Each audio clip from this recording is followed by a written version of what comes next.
I'm Rachel Monroe, 33 years old, and the ballroom smelled like money-polished crystal and cold approval.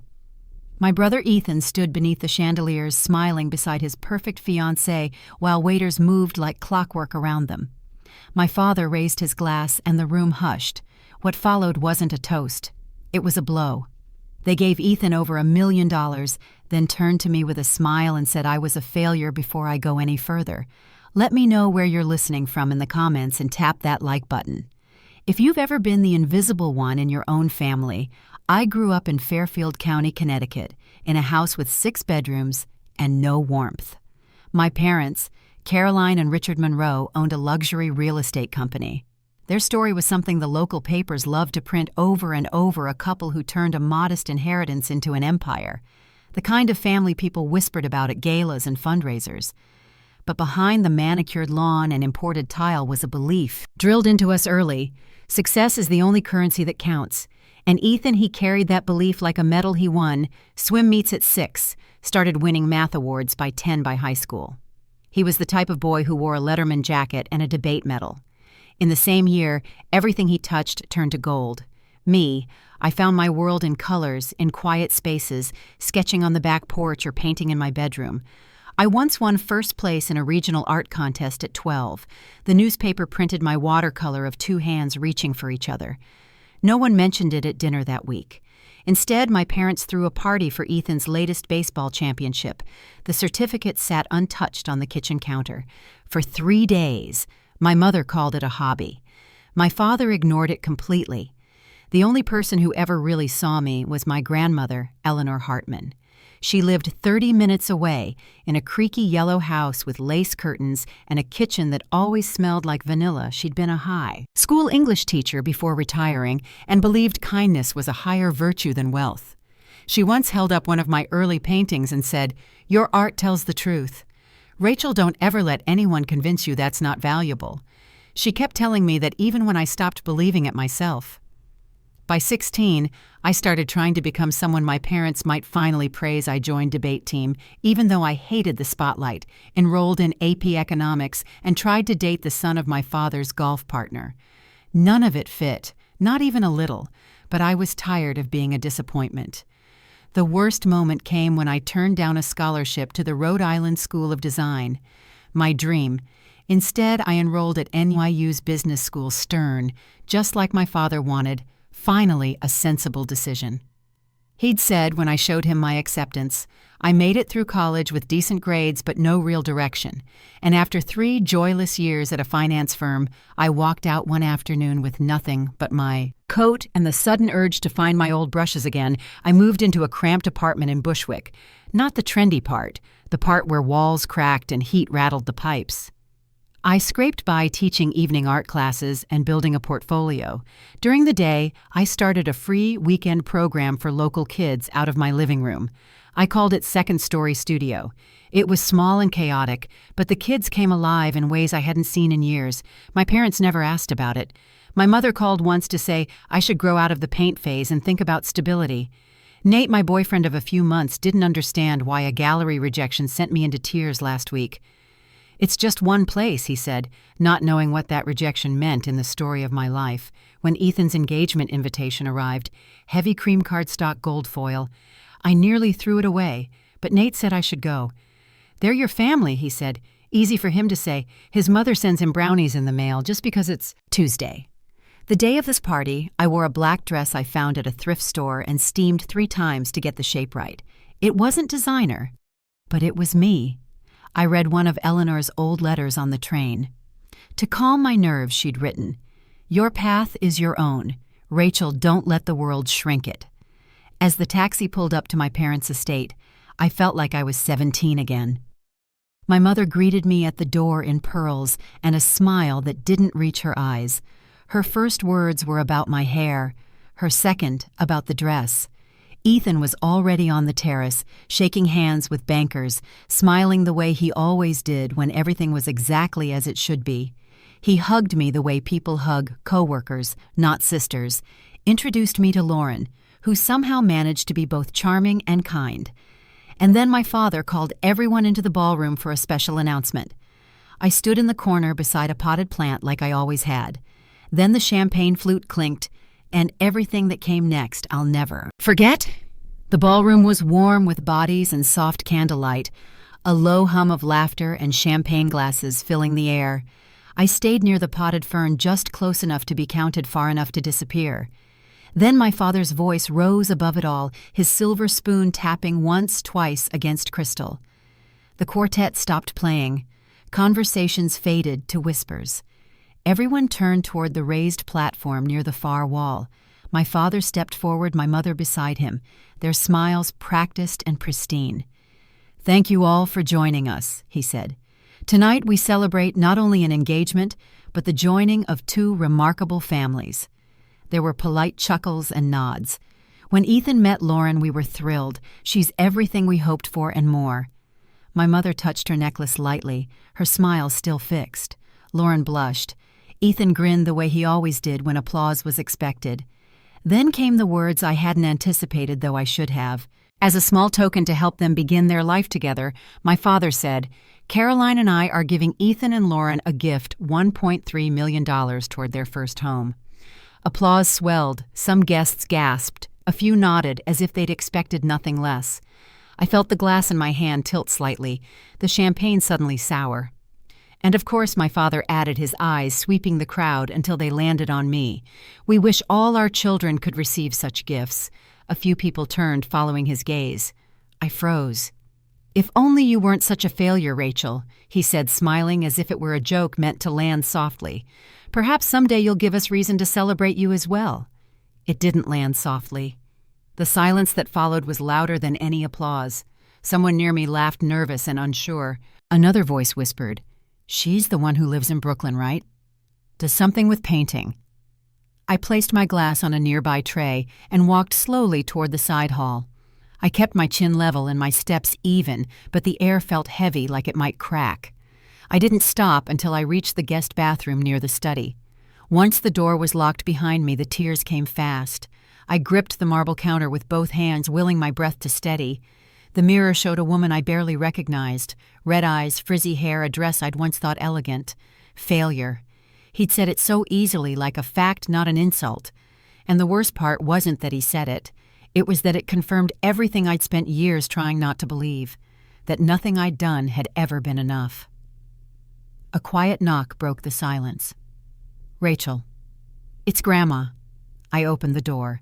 Eleanor stood there in a navy blue dress, her hands clasped around a small evening bag. She came in without waiting for permission and gently shut the door behind her. "Your father," she said, after a moment, has always confused cruelty for honesty. I didn't say anything. I couldn't. "I want to tell you something," she said, "something I should have shared a long time ago." She led me to the cushioned bench beneath the frosted window. I sat beside her, our reflections muted in the gilded mirror. "When I married your grandfather," she began, "I wasn't considered suitable. His family had money, mine didn't.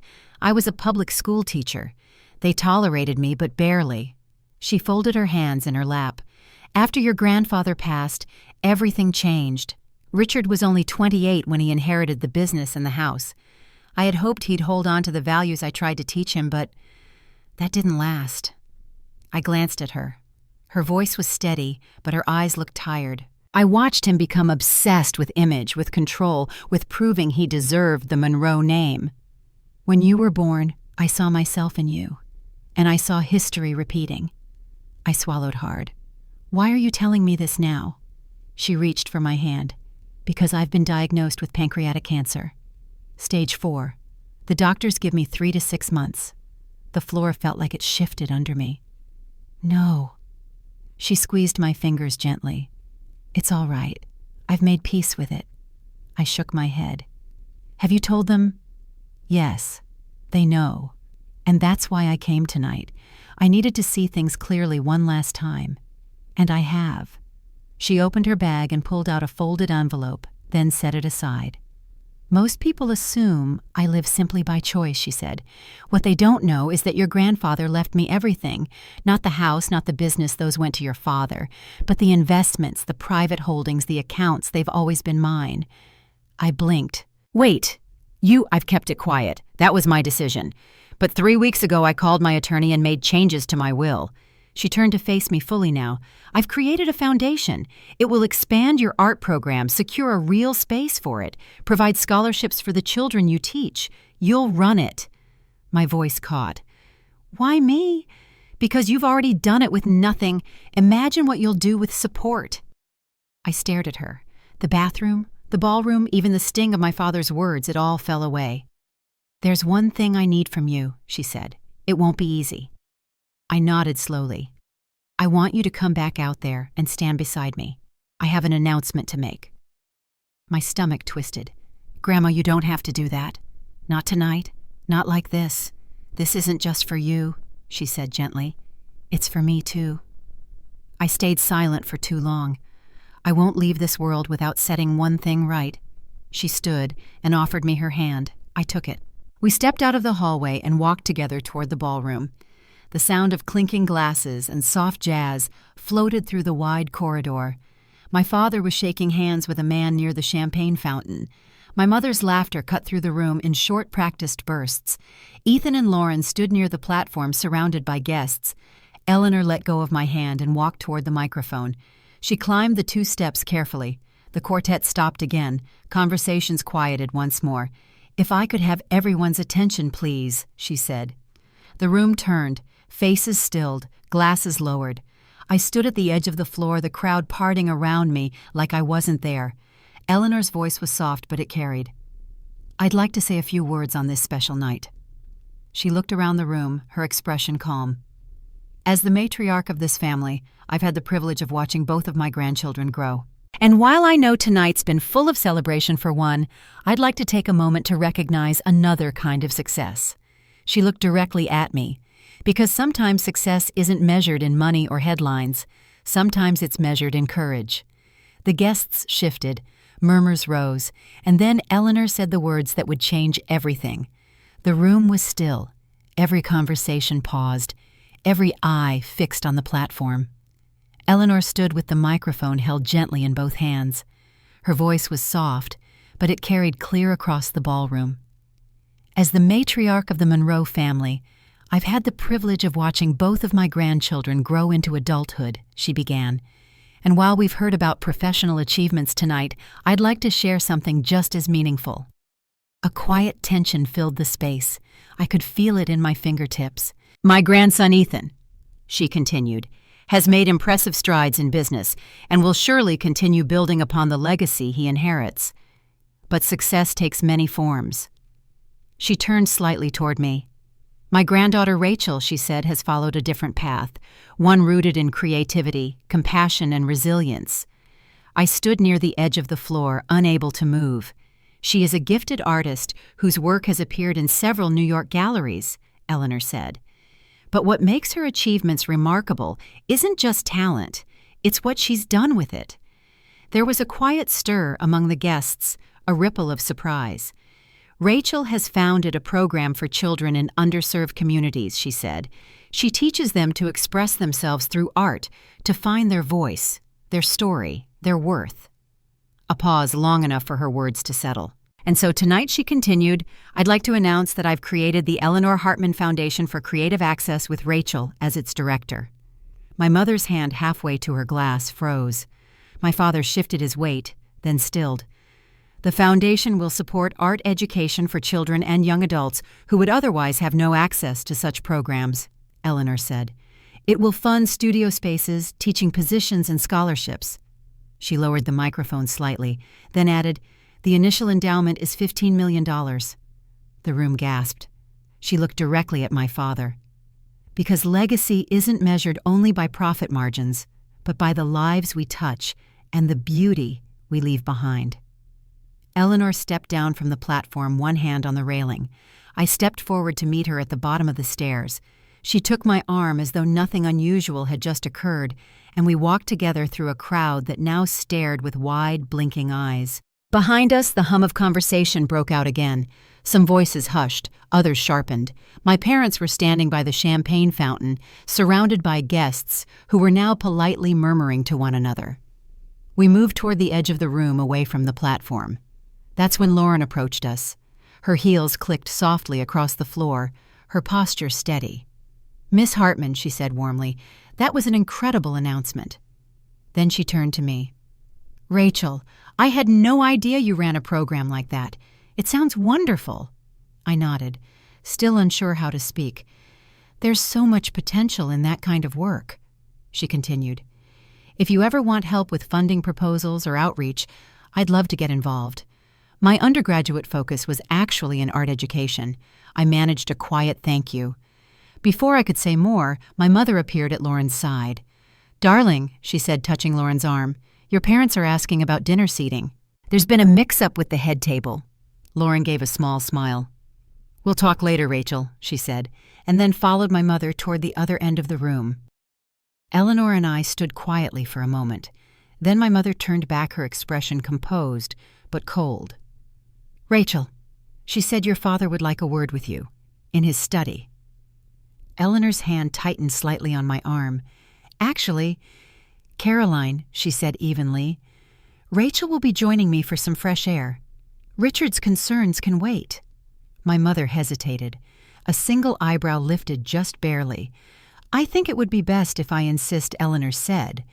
Her voice remained pleasant, but there was no room for argument.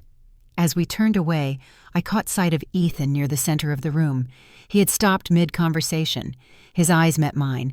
He stepped forward, weaving through guests, and stopped just in front of us. "Grandma," he said quietly, "could I have a moment with Rachel?" Eleanor studied him for a breath, then gave a single nod.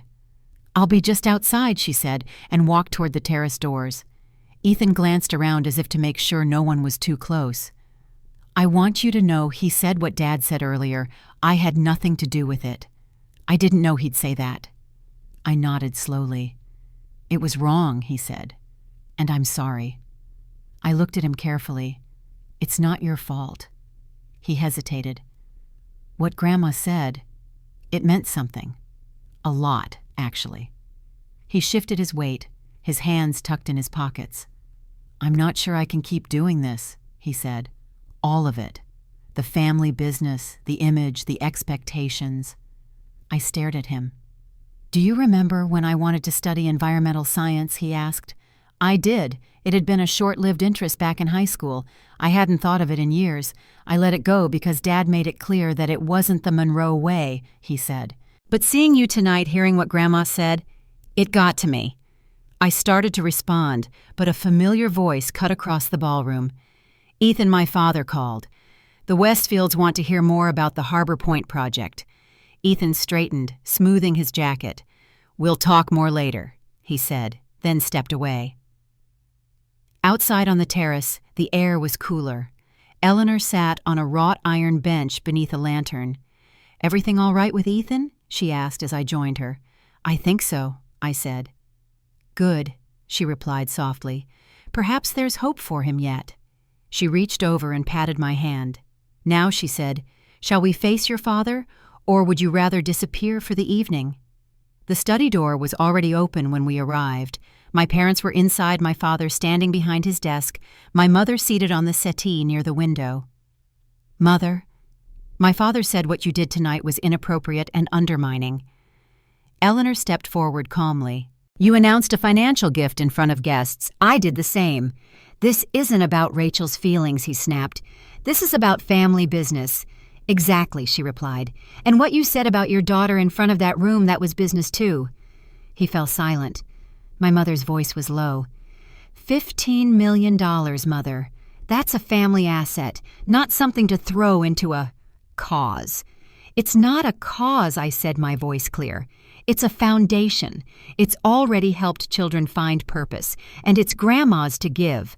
My father turned toward me. "You've never understood what legacy means, Rachel." Eleanor stepped between us. "The trust is finalized. The foundation is established. If you attempt to contest it, you'll invite a legal and public mess you won't enjoy." He stared at her. "There's nothing else to discuss," I added. My mother stood abruptly. "We have guests waiting." Eleanor nodded once.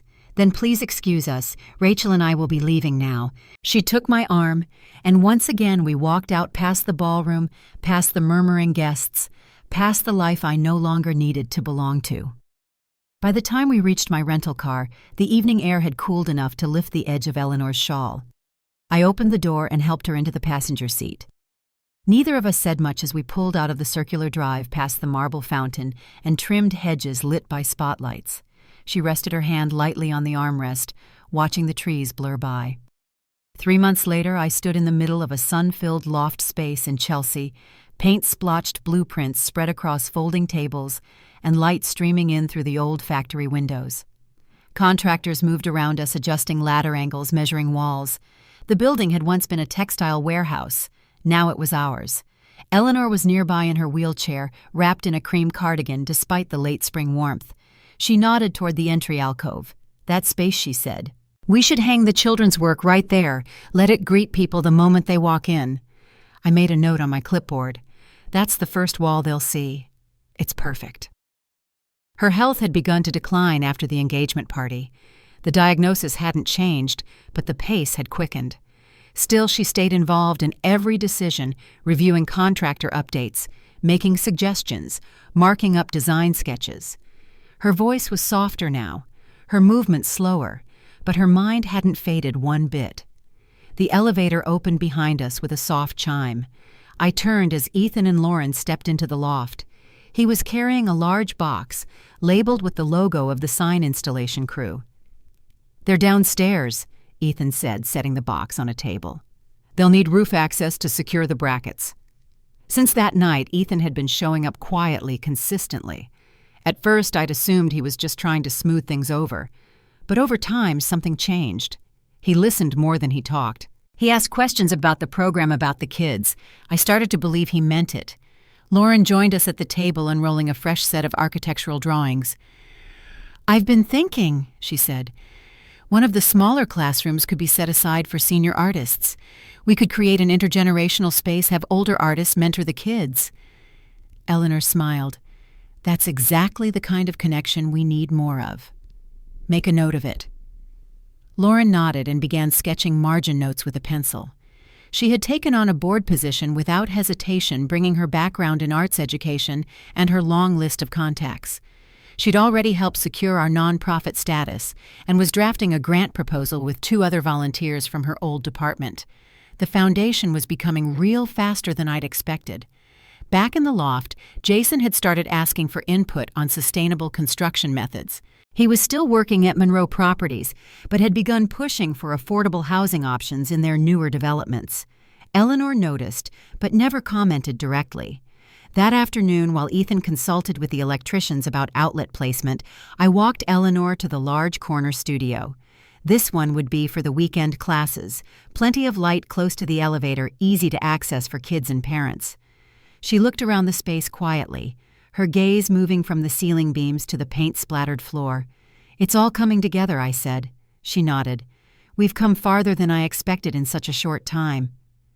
Outside, the sun dropped behind the neighboring buildings, casting long shadows across the hardwood. I adjusted the blinds while she watched the light shift. 6 weeks after the party, my father came by my apartment. No warning. He knocked once, then waited on the hallway rug with his coat still buttoned. I invited him in. He stood near the edge of my studio, glancing around the space like he wasn't sure where to put his hands. "Your grandmother was always stubborn," he said. I waited. "Like you." He didn't stay more than 15 minutes. Declined the tea I offered. But a few days later, he sent a short email acknowledging the Foundation's first press release. That was the closest thing I'd ever received to an olive branch. Back at the loft, Ethan waved a clipboard at me. "Contractor wants to know sliding partitions or fixed for the classrooms." "Sliding," Eleanor and I said at the same time. We smiled. In the weeks that followed, the work moved fast.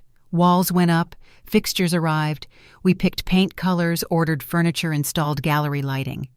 Eleanor's nurses began staying overnight. Her doctor recommended hospice care, but she pushed back. "Not yet," she said. "I have one more thing to do."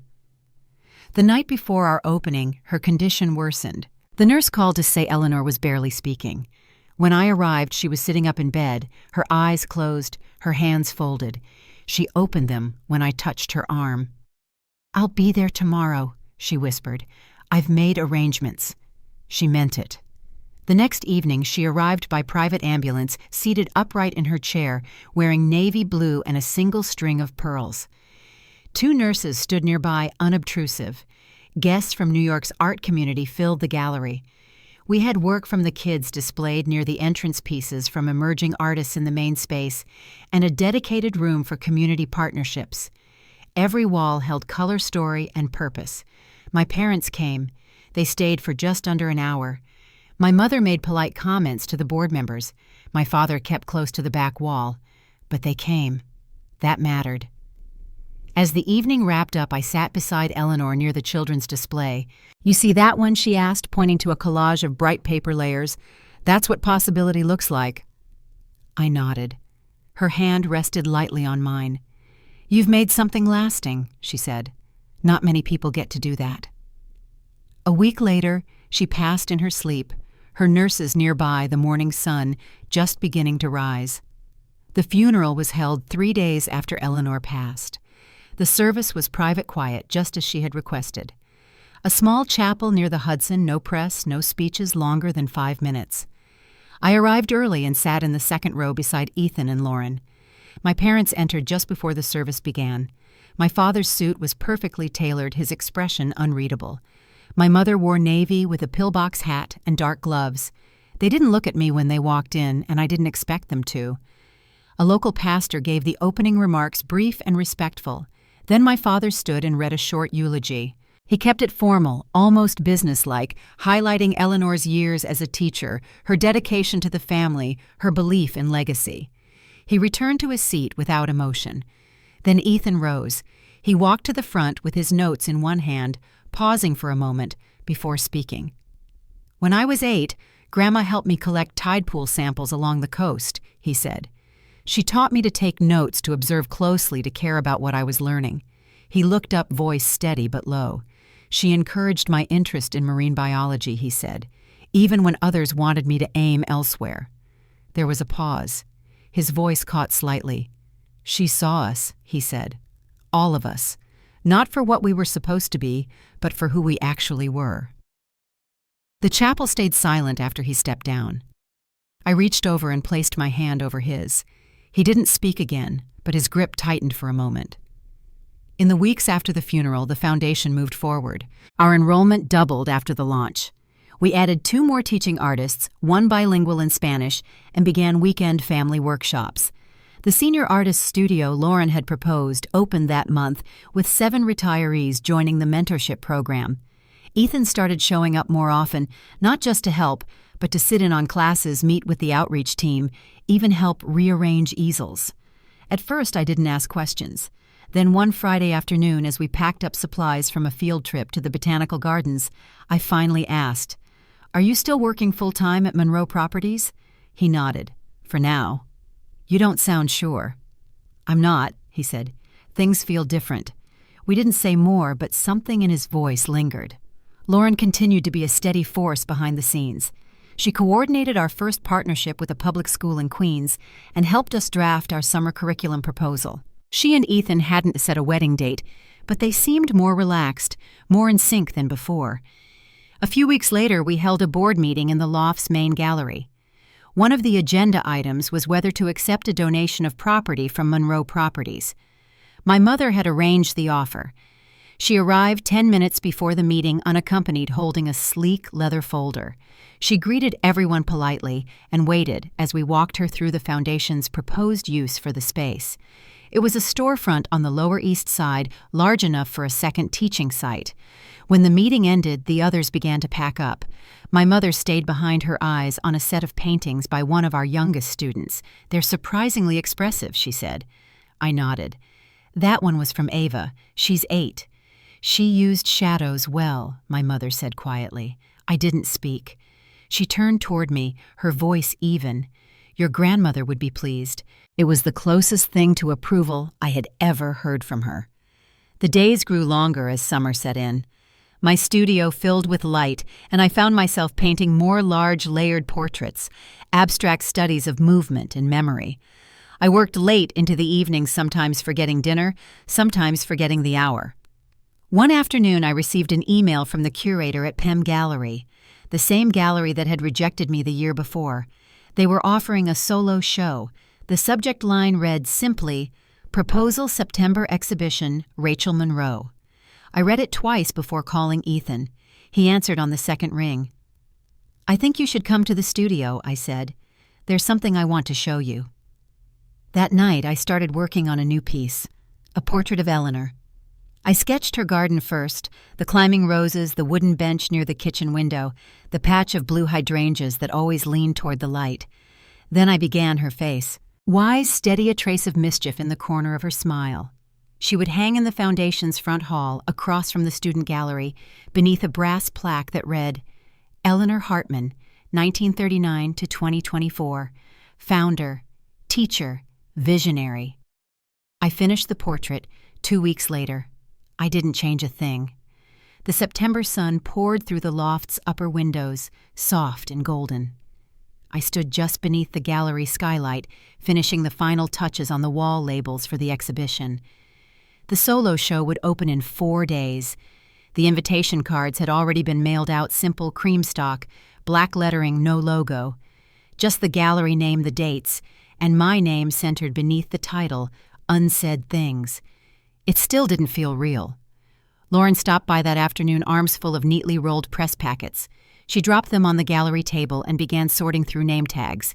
"The RSVP list keeps growing," she said. "And there are at least 3 critics confirmed for the second night." I thanked her, but my attention drifted toward the main wall, the one where Eleanor's portrait would hang after the show. The frame had just arrived, a dark walnut with soft grain. It would suit the piece without drawing attention from her face. Ethan came in later that evening.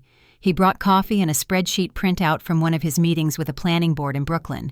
They were looking into zoning changes that might allow for more community studio spaces near public housing. "They're not promising anything yet," he said, "but at least they're listening." We sat for a while near the back staircase, drinking coffee from paper cups. "You're still at Monroe Properties?" I asked again, quieter this time. "For now," he said, "but I've cut back, 2 days a week. The rest of the time I've been consulting for some of the city's public development initiatives." He hesitated. "I haven't told Mom and Dad." I nodded. "They think I'm still prepping to take over next quarter," he said. "But that isn't going to happen." The following morning I visited Eleanor's garden. The house had been left untouched, just as she had arranged. The roses were still blooming pale pink and climbing up the trellis beside the kitchen door. I brought a folding chair and my sketchbook and sat by the hydrangeas for nearly an hour, working on a small charcoal study of the bench. A bird landed on the fence post and watched me for a while before flying off toward the trees. Later that week, I met with Ava's mother in the foundation's front office. Ava was one of our youngest students, 8 years old, shy, brilliant, with collage work. Her mother had brought a binder of Ava's drawings, all done at home. "She asks every day when she can come back," she said. "She's already asked if there's a place like this when she grows up." "There will be," I told her. The afternoon of the show, I arrived early to arrange flowers. Jason sent a delivery of calla lilies, white and green, with a card that said, "She would have been proud." I placed them at the base of the stairwell that led to the upper classroom wing. Guests began arriving just after 6. I stood near the gallery entrance as Ethan and Lauren welcomed early arrivals, guiding them to the welcome table and directing them toward the refreshments in the studio hall. By 7, the gallery was full. I watched from a quiet corner as people moved from piece to piece, pausing, discussing, tilting their heads as they read the exhibit notes. The central room held the largest work in the show, a layered canvas titled Inheritance, with mixed textures of linen paper and powdered pigment. It was the only piece not for sale. At 7:30, my parents arrived. They stood just inside the door for a moment, then made their way toward the far wall where smaller works were displayed. My mother leaned in to examine one of the ink pieces. My father glanced around the room, then stood quietly near the back. I didn't approach them. Near the end of the evening, one of the critics from the New York Arts Review asked to speak with me. He was older, polite, and carried a leather-bound notebook filled with scribbles. "Your work," he said, "feels earned." I thanked him. He smiled once and moved on. Ethan walked over just before closing time. He stood with me in front of Unsaid Things, the piece that had become the cover image for the show. "You built something, Rachel," he said. "You didn't just paint it, you built all of this." He looked around the room, then at the door where our parents had just stepped outside. "I told them last week," he said. "About the job, the new direction. It didn't go well." I waited. "They'll adjust," he added. "Eventually." The last guest left just after 9. The gallery fell quiet, the lights dimmed, the tables cleared. I sat on the bench outside the student gallery for a while, hands resting in my lap. Ava's collage hung beside 2 new pieces from the senior mentorship group. Their names were handwritten beneath each frame, their stories unspoken but clear. I walked back to the main wall one last time that night and looked at Eleanor's portrait. Her gaze was steady. Her hands were folded just so, resting in her lap, garden roses behind her, the trellis climbing toward the sky. I reached up and straightened the label. A week after the show closed, I returned to the gallery late one afternoon to walk the space alone. Most of the paintings had already been packed up, but Eleanor's portrait still hung on the main wall where it would stay. I sat on the bench beneath it for a while, watching the sunlight drift across the floor. The gallery was quiet, but I could hear the distant sound of students laughing in one of the upstairs studios. Ethan arrived not long after. He carried a folder and 2 coffees. He handed me one and sat beside me on the bench. "They've finally scheduled the zoning meeting," he said. "The city wants a formal proposal for the arts corridor by the end of the month." I nodded. "You're going to present at I Am," he said, "as an independent consultant, not as Monroe Properties." I turned toward him, surprised. "I've submitted my resignation," he added, "effective the end of the quarter." We sat quietly for a few moments. The coffee in my hands had started to cool. "Does Mom know?" I asked. "Not yet," he said, "but she's going to find out soon." Lauren joined us just before the board meeting. She looked over the agenda, then pointed to a note I'd written beside the outreach section. "Did Ava's mom confirm the school meeting?" she asked. "She did," I said. "They're ready to host a spring showcase for our after-school students." She said the principal already cleared the space. Lauren smiled and made a check mark on her list. The meeting started on time. We covered the budget for next quarter, the pending grant applications, and the updated plans for the summer residency program. Ethan gave a short presentation on the city proposal. By the time we adjourned, it was almost dark outside. As we turned off the gallery lights, Lauren paused by the wall where Eleanor's portrait hung. "Have you thought about publishing some of her letters?" she asked. "Maybe as part of the foundation story. I've been thinking about it," I said. "There's a box of them at the house. Some are handwritten, some typed. I'd be happy to help transcribe them," she said. "Thanks," I replied. "I'd like that." The next day I stopped by my parents' home for the first time since the funeral. I'd been invited not formally, but enough to know I was expected. My father greeted me at the door and stepped aside to let me in. The entryway looked exactly the same. Fresh flowers, polished wood, and a framed portrait of Ethan from his college graduation still hanging above the staircase. We sat in the front sitting room. My mother joined us a few minutes later. "We heard you're expanding," she said. "We are," I replied. "We're opening a second site next year, possibly in Queens." There was a pause. "We'd like to make a contribution," my father said. "A private one, not from the company." I looked at him, then at my mother. She didn't say anything. "I appreciate that," I said. "We'll review all gifts through the foundation board." "That's fine," he said. The room stayed quiet for a while. Then my mother stood and walked toward the fireplace. She adjusted a small figurine on the mantel. She had strong opinions, she said softly. "Your grandmother." "She did," I agreed. My mother didn't turn around. "The portrait you painted, it looks just like her." That was all she said.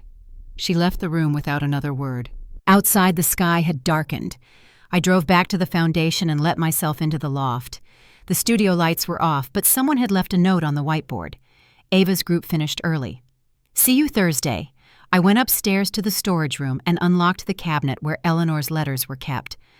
I pulled out the top folder and brought it back down to the front office. The first one was dated 4 years earlier. Her handwriting flowed steadily across cream paper, each line slanted gently to the right. "Dear Rachel, Sometimes it takes the absence of applause to hear your own voice clearly. I read it once, then again. I folded it carefully and placed it back in the envelope. Later that night, I stood outside the gallery looking up at the second-floor windows. A soft glow spilled from the corridor lights. Inside, Eleanor's portrait faced the entrance. Still, unmoving. The weeks drifted into months, and the foundation settled into its own rhythm. We opened the second site in Queens that spring. Ava's collage was chosen for the entrance wall, and she arrived on opening day with her mother wide-eyed and proud. Lauren's idea for a collection of Eleanor's letters took shape, and we gathered in the loft one Saturday, sorting envelopes and laughing at stories only a family would understand. Ethan spent his days at city meetings or out in the community, more at ease than I'd seen him since we were children. He and Lauren finally set a wedding date, something small by the water with only family and close friends. My parents visited the gallery from time to time. The visits were brief, but less tense than before. My mother would pause in front of the student artwork, sometimes running her fingers along the edge of a frame. My father never stayed long, but he always shook my hand before leaving a small gesture that spoke of something shifting, however quietly. My own studio practice flourished. The foundation's stability allowed me to create without the old pressure. My paintings grew larger, more vivid, and the gallery offered another show for the fall. Yet it wasn't the exhibitions or the press coverage that stayed with me most. It was the quiet moments. Early mornings in the empty loft, the sound of kids' laughter from the studio above a parent's note slipped under my office door, thanking me for seeing their child's gifts. Every day I passed Eleanor's portrait in the front hall. Her steady eyes seemed to watch over the children and staff, alike her garden blooming year-round behind her painted shoulders. I sometimes thought she was still guiding me, teaching in her own quiet way. Looking back, I know the path was never easy. The sting of old words lingered for a long time. But I also know the deepest wounds led me to build something lasting, something rooted in kindness, honesty, and the freedom to define my own worth. If you've ever felt unseen or wondered if your true self would ever matter, trust that even small acts of courage can plant seeds that change everything. Dignity isn't always loud. Justice sometimes arrives as a quiet door opening. Kindness, I've learned, is its own kind of legacy. Thank you for listening to my story. If it brought something to your heart, I'd love to hear from you. Take a moment to share your own story or simply reflect on what dignity means to you. And if you'd like to hear more, you're always welcome back.